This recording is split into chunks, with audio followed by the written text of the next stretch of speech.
la caída de un misil de fabricación rusa en la frontera de ese país con Ucrania encendió las alertas de la OTAN y del mundo. ¿Qué se sabe hasta ahora?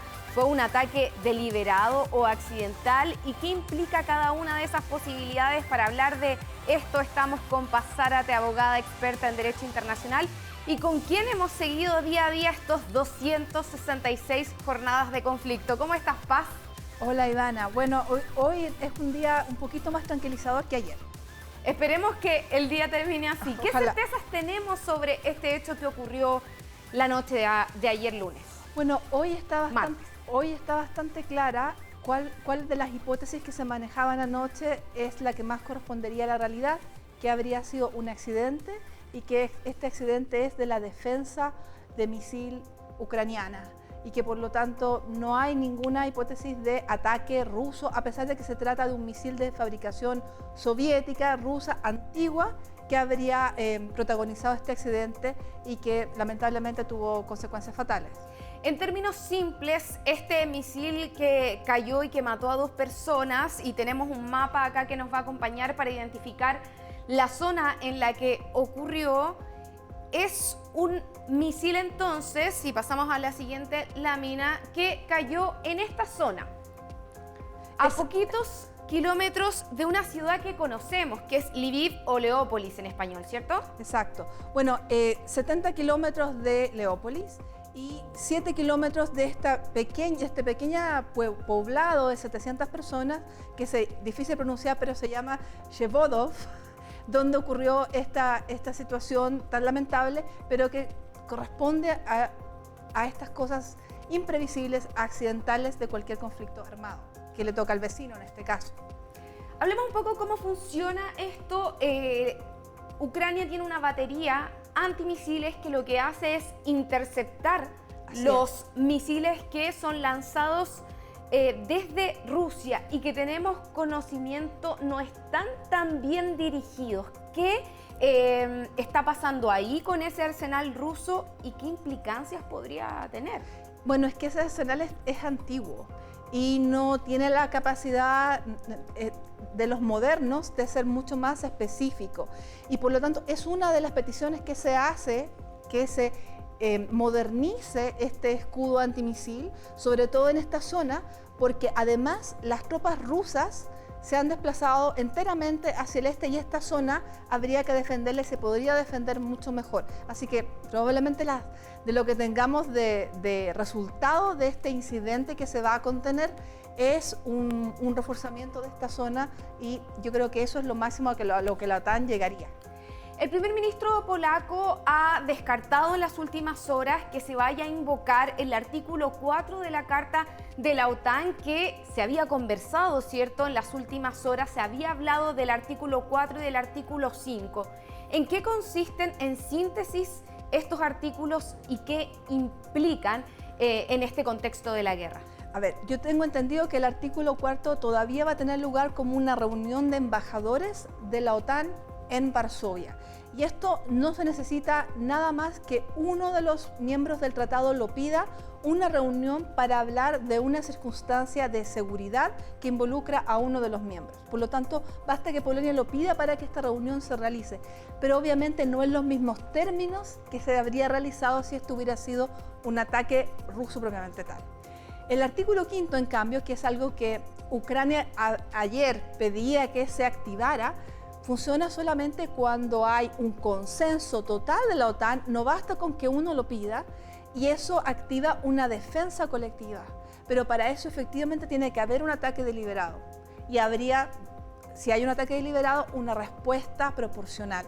Pero ninguno de los elementos que se necesitan se están cumpliendo en este caso. Hoy, este hecho que vimos ayer no califica entonces para llegar a ese tipo de escalada. Absolutamente. Hay que puntualizar que, claro, Polonia es miembro de la OTAN y es por eso que se habla de estas estrategias o de estos acuerdos que permiten la defensa colectiva. Hay un hecho que es indiscutible y que tiene que ver con que en la misma jornada de ayer, cuando estaba reunido el G20 y después que habla Volodymyr Zelensky ante el G20, fue Vladimir Putin quien lanza una tercera lluvia de misiles sobre Ucrania. De eso no hay duda. ¿Qué está buscando con esto Vladimir Putin? Yo creo que está muy bien porque ese es el marco en el cual este accidente tuvo lugar. Es decir, esto era un día, la primera jornada del G20, habla Zelensky como invitado al G20, expone su plan de paz para el conflicto. Rusia dice que es completamente irrealizable y luego viene como reacción un bombardeo muy fuerte en toda Ucrania. Ese es el contexto de cómo estaba la situación ayer y luego pasa esta cosa del accidente. Lo que se estima es que en realidad Putin está tratando de hacer lo siguiente, asustar a Occidente para que no se continúe realizando el reforzamiento de las Fuerzas Armadas ucranianas por parte de Occidente. Porque si eso continúa, la verdad es que la suerte rusa en Ucrania se ve bastante negativa. O sea, ya lo es, y eso significa que también para Putin la situación interna en Rusia está bastante complicada. Las últimas horas del G20 que se estaba realizando en Bali fueron marcadas por este hecho, pero la mayoría de los líderes se traslada ahora a Tailandia y ahí van a celebrar la cumbre de la APEC. Se espera que este tema tenga un lugar preponderante, es decir, la guerra en Ucrania en este contexto. Más o menos la mitad de los líderes del G20 va en alguna capacidad o a través de un canciller a la reunión de APEC. Por ejemplo, el presidente Biden no va. Lo más probable es que el G20, que se cierra hoy, este tema ya haya sido encapsulado y por lo tanto que no afecte a APEC. APEC tiene un sentido mucho más comercial, justamente porque, por ejemplo, se aceptan países que no son soberanos como Taiwán, son economías, y el objeto es más acotado, es promover la inversión y el comercio, reactivar la economía después de la pandemia, con una agenda con énfasis en la reactivación y sobre todo el comercio en la zona de APEC.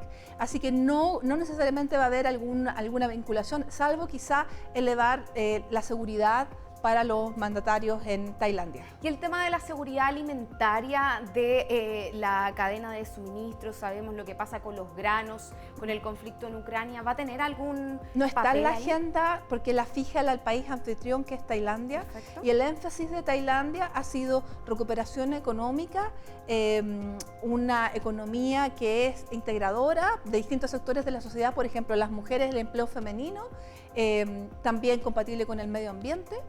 Y además el turismo, pero con énfasis en que haya medidas sanitarias que sean coherentes entre los miembros de las economías, como una forma de reactivar, digamos, en este momento la economía mundial que está en un muy mal pie y APEC es la mitad del PIB mundial. Volvamos al terreno en Ucrania, lo que está pasando en el campo de batalla. Últimamente las tropas rusas han recuperado una ciudad muy importante en el sur que se llama Jersón, y están retrocediendo ante la llegada del invierno. Sí. Los rusos, que se supone se manejan muy bien en el invierno en contextos de guerra.